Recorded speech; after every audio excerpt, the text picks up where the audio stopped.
Now we have the next session. What is it? This is a joint presentation. Yes. This is a joint presentation by our young friends Riddhi Joshi and Yogini Athreya. It's on Indian board games, a survey of awareness and attitudes. You all know these young ladies, but for the other guests here, I'll give a formal introduction. Riddhi Joshi is a graduate in history from Mumbai's Ramnarayan Rurya College. She's completed a diploma course. She has completed diploma courses in archaeology, heritage of Mumbai, food history and archiving. That's a lot of it. She's also worked as project trainee at Godrej Archives, Wellington Sports Club, Tata Institute of Social Sciences, and is also as a student exhibitor at the exhibition of archaeology and ancient Indian board games at Mumbai University. I think that was last year, right? Yes. She keeps updating her skills and knowledge base through participation at national and international conferences and participating in activities organized by the Center for Extramural Studies. She has to her credit the research paper on Salset Exploration Project and the Explorations of Maharashtra workshop. Caves in Mumbai, a resource in education at Ahmedabad University. Milestones in Mumbai at a different conference, and Mumbai's bygone heritage, Sion and Mahim forts at K.R. Kamak Oriental Institute, Mumbai. Riddhi, your next stop should be the International Game Board Colloquium. Both of you. You should attend that. That will be a beautiful experience. Yogini is pursuing her Bachelor's of Arts at Sathe College, Mumbai, and takes keen interest in activities organized by the Department of Ancient Culture.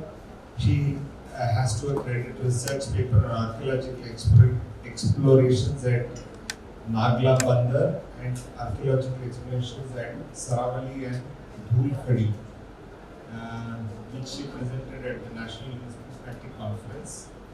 She has completed her certificate course in archaeology, currently pursuing a certificate course in advanced archaeology at the Center for Extramural Studies, University of Mumbai.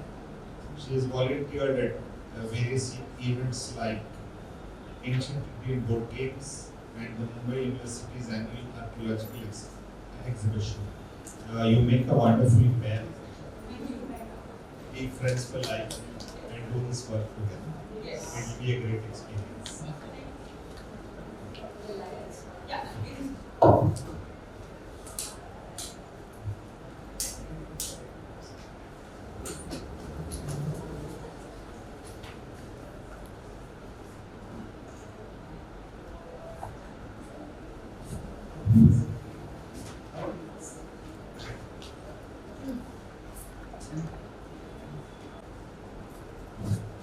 Good morning, everyone. Our topic is Indian board games, a survey of awareness and attitudes.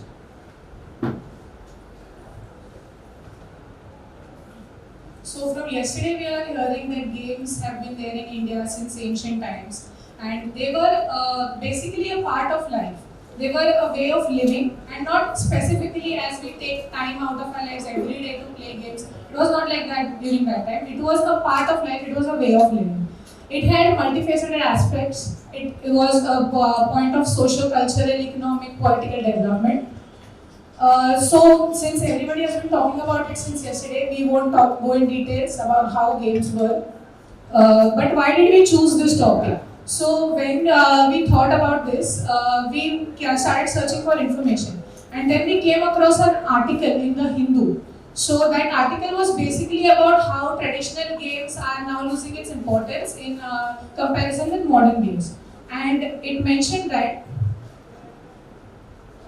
so I quote by Ms. Rashmi Luya, who is a mother of two, "If I have to gift a game, then I'd rather pick an e-banking Monopoly or Junior Scrabble. I'm sure I can't go wrong with them." So why this? Why do they feel that if they gift an Ashtachama or a Chauper, they may go wrong with it? So this question took us to work, And then we decided, let us interview people, let us ask them what is the real picture. So basically we had 3 aims in mind. We tried to interview people about 10 different board games and trace its journey, how these attitudes have been changing. Why has this attitude come that they are not trusting the traditional board games anymore? Then we tried to highlight its present condition and tried to find solutions to address their issues. So these were the board games that we focused on. We made sure that we put all the names related to the board games so that many people could connect to it. So we have Chaubar, we have Mokshapatam, we have Tiger and Goat, we have Ashtuchamma, Palanguri, we have Chaturang, then we have Navkankali, Bakchar and Ganjipa. So now I'll talk about the basic changes that has happened over the years. So as we know that yesterday the speakers told that the games were not played only for recreation, but they had some value based in it. That when we are killing an opponent or when we are stealing points, we are learning something from them. But now the scenario has completely changed. The games like Temple Run, PUBG, Candy Crush, Subway Surfers, we don't know that why are we playing them, or there is no value base basically behind this. We don't learn anything from them. Moreover, they are of very shorter duration. The traditional games were usually of more time, like more than an hour and all that. But these games like PUBG and Temple Run end in seconds because we don't have the patience to wait for so much time. So basically, we aimed at 2 factors in our project, that was awareness and attitudes. So we tried to capture the awareness of the people regarding the traditional board games and how their attitudes have been changing regarding them. So what we did was we first scanned the newspaper articles to see what is projected about these games. Then we tried to interview the experts. We also did survey of the people who play these games. Here we took special care that we should not include the people who were involved with us in the exhibitions and the games because we wanted unbiased results. Because we were already aware of these games. We wanted people to answer those who have not heard about these games or those who are not playing it now.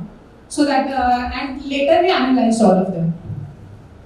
So this was our questionnaire. Basically, we wanted to know about the knowledge of Indian board games. So we didn't focus much on name, but yes, we did focus on age and gender because our survey is based on 3 different genders. Three different ages. That is above 65, the grandparents generation, between 25 to 65, the grown-up generation, and below 25, the children generation.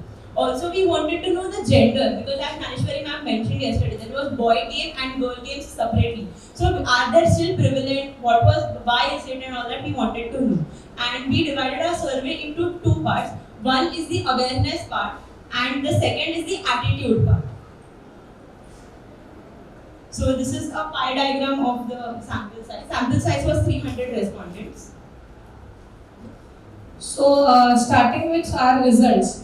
So first we wanted to ask them about do they play board games now. So as you can see, all of them answered yes, that they do play the board games. In green you can see all the 3. Then the next we asked them do they still play them. So here you can see that the age group above 65 does not play them. In that number as compared to the ones in between 25 and the one below 25. Then we asked them about if they remember the rules that they used to play. So as you can see, obviously because the age group of above 65 doesn't play them anymore, so they couldn't remember the rules. But compared to that, the group between 25 to 65 and the one below 25 could remember the rules because they are still in touch with board games. So it tells us a very important fact that people are in touch with board games. The next was how they, which are the games that they actually play. So here, as you can see, the first pie chart that is above 65, you can see that there are many games represented, and each game has an equal spatial representation. There is a variety of games played here. Compared to the above between 25 to 65, here there are some games, but they don't occupy the space in same domination as the last group. And here you can see the one in below 25, most of the games have disappeared from the pie chart. One more thing that is very important here is the others group, that is in green. So here you can see even in the others group that we had, there is a variety of games. So we had games like Sagar Gote, Gitte, Cards, Gajuja, and other outdoor games. But here there is a lesser variety, there is a lesser amount, and here it almost disappears. So it tells you that even in other games there is no variety left. So games overall are losing their importance in this generation, but playing them in their traditional form. Moving on to graph 2. So this graph was also based on awareness quotient. Here we asked them three. So this graph includes 3 questions. That is whether they were aware of their Indian origin, whether they learned it from their parents, whether they have passed it on to children. So the awareness quotient is basically reducing with a decreasing age. So above 65 people were more aware of the Indian origin, but as their ages is reducing, they are getting decreased. So people of lower age, like below 25, don't know most of the games originated actually in India. Moreover, when you, as you can see in the graph, when asked whether they have learned from their parents, the generation between 25 to 65 is the highest, as in they have definitely learned from their parents. Above 65 generation has learned from their parents, but they have also learned by themselves. And below 25 has learned, but not in a significant portion. Moving on to whether they have taught to their children or not, obviously below 25 have not taught to their children because many of them don't have children as of now. Between 25 to 65 and comparing above 65, you can see that they have above 65 people have taught to their children compared to between 25 to 65. So between 65 to 25, they did not or could not teach their children. I mean, they could not pass it on to the next generation. Moving on. So this is graph 3. Now this is based on the attitude of the people. So this was basically we wanted to know whether they felt that ancient games were a part of India's culture or not. What was the purpose of games? Was it mere recreation or was it more than just mere recreation? And whether they would like to play games on mobile. So definitely everyone agreed that traditional and ancient board games are a part of Indian culture and definitely their purpose was more than recreation. But when it came on playing games on mobile, the above 65 generation was not at all interested in doing that. But between 25 to 65 and below 25 were definitely interested in playing mobile games. So this is pie chart 2. So what hits hard here, the question is basically whether they have played these games on mobile apps. So what hits hard here is basically above 65 people do not want to play them on mobile apps. And the remaining percentage of game that they have played is basically common with other 2 generations, and those are basically the modernized forms of Chaupar, Mokshapatam, Navkankari and chess. So they are the modernized versions. So that too they don't like during the mobile apps also they don't like playing Ashta-Chamma or the Chaupar version of Ludo. They like to play the modern version. So that is what we found out from this pie chart. So after we asked them about how would they like to play them if given a chance. So we got very surprising results in this because first we found out that everybody in the green wants to play board games. So they want to play board games on actual boards. So here it is not in the form of mobile or something like that. They want to play it on actual boards. In fact, in below 25, it is almost 94%. We feel like the children today are playing mobile games and they are loving it. So it's not that they are loving it, it's that they have an alternative to it. And if we are providing them with an alternative, we should have a restriction on how much they are using it. So here we can see that they want to play board games on actual boards. Then another important thing is the above 65 age group. Here you can see the purple thing. They say that they don't want to play the board games at all. So why this? Because they are fed up with the situation. They don't feel like today's children will ever improve or they'll play the games on the actual boards. But seeing the other 2 results where it is 90% for between 25 to 65 and 94 for below 25, it clearly proves the fact that they want to play these board games and they want to play it in the traditional form. But everything can't be so rosy, and as everyone knows, life is not so easy. So these were the problems that came to us during the survey. So during the survey, we asked them that what are the problems because of which people don't play on actual board games. And the first and the foremost reason was mobile phones. People are too much addicted to the mobile phones. Children sit with the mobile phones. Children can't leave the mobile phones. These were the questions. These were the statements that were repeating again and again. Moving on to easy access to new trends. Basically, whatever everyone knows everything in the world because of the world has become a global village now. There is decrease in social contact, as in the individuality factor is increasing. Individualism in our society is increasing, and there is no social contact between people. As in, people don't willingly come and talk to unknown people.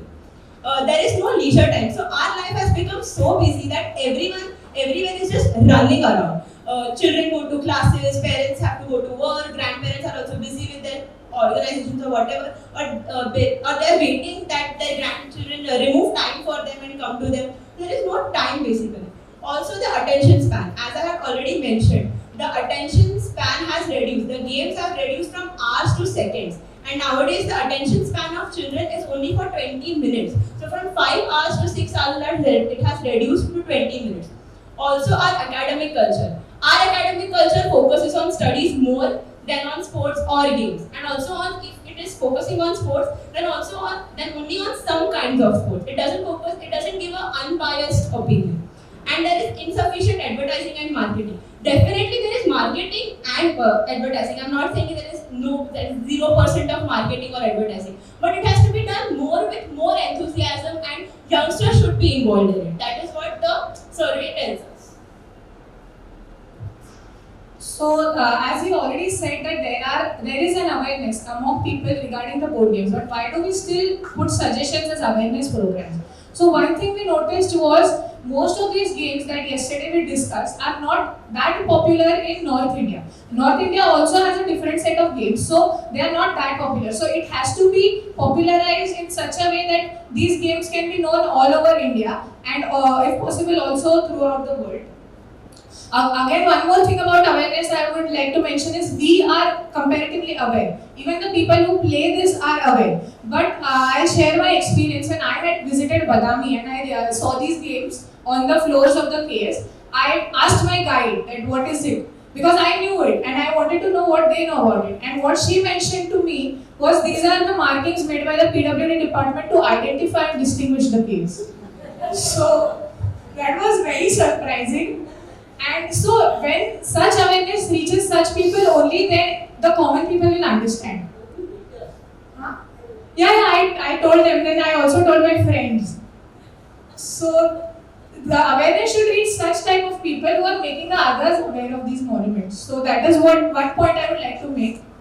Then others is tie-ups and collaboration. So like we saw many organizations are working in this field, so they should collaborate with many others and try to make awareness and also spread these games. Next is early exposure. So once we expose children below age of 5 years to these games, they will have that from their childhood that we have enjoyed playing these games and they will pass on and they will also continue playing it. Encouragement at school level, we thought that in our PT periods when in schools, when it's raining, they make us sit in class. So instead of making us sit in class and just being bored, we can start playing these games. Then another point was equal importance to games and academics. As she already said, we should give equal importance to both of them. Development of interest, inculcating culture of playing board games, and so both of them go together. So parents should develop interest in their children for playing these games since a very young age. Also, as she mentioned, that the attention span of children today is almost 20 minutes. So one suggestion that we can give is for first time when they are playing these games, as we tried at home as well. We called children in the age group below 25 years, and first rule that was you don't need a 6 to start the game. So because of that, at least we could bring in the pawns and the people started developing interest. Later on, we explained them why we need a 6, and then there was a competition who gets a 6 first. So at least once we could develop an interest in them of starting the game. If they would have waited for the 6 to come, then the game would have never started. And then we can organize tournaments and challenges because people like challenges. So once they are challenged to play a game, at least they will try it once.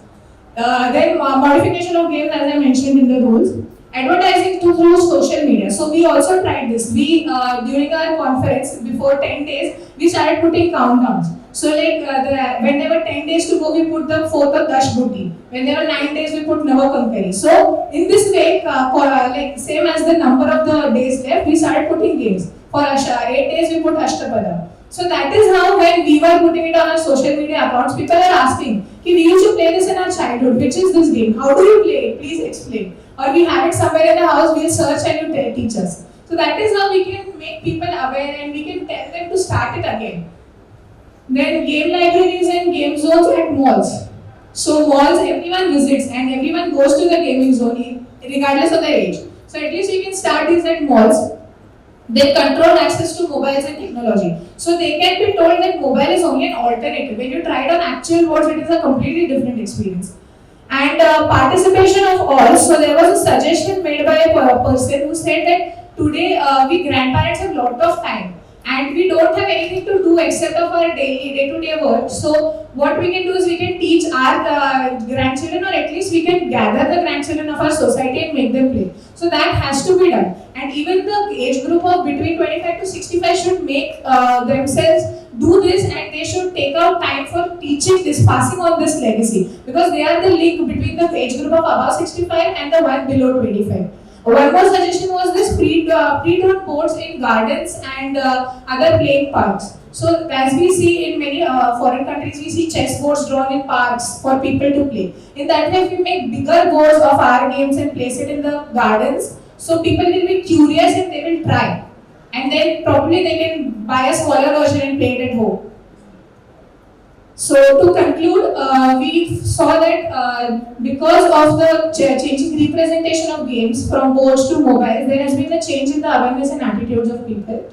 There has been an overwhelming response of people for board games and to be played in the traditional style only. Everyone wants to play it, but only in the traditional style, so this needs to be boosted. Today, traditional games are doubly threatened by commercial board games as well as video games. So here we have made a slogan: encouraging attitudes, reviving board games. So there is an attitude which needs to be encouraged to revive the board games. We would like to thank these people. Without them, I mean, our presentation would be a flop, complete flop. Thank you all who are sitting in the audience and also the 300 respondents. And we wouldn't end it with a thank you because this is a journey which never ends. So we would like to say, let the dice roll.